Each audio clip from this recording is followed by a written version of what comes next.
Hello there, my friend. Sam Ogren here from Paperback Friends, and today we're taking a look at Strange Case of Dr. Jekyll and Mr. Hyde by Robert Louis Stevenson.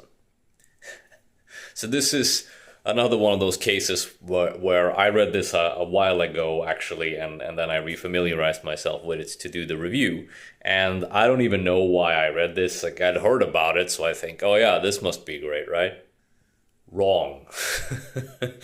No, there is a timeless message here, about the self and identity and the duality of man and all that shit, right?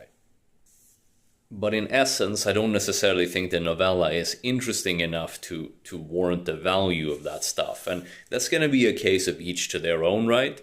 But to me, I'm just not very entertained when reading this. The language is rather archaic because it was written quite a while ago.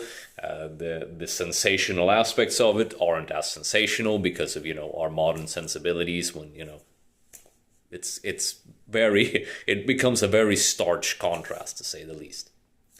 The novella is absolutely not without value. There's a reason why people would consider this a classic, and there is stuff in there that's really interesting and that really do speak to the nature of man in many, many different ways. So there's a lot of interesting stuff in there. I just don't think that the writing and matches what I would say is entertaining, because I read for entertainment. This wasn't particularly entertaining, so fuck it, more or less. But it's still pretty good for what it is. But whether you like it or not is gonna be up to you in the end.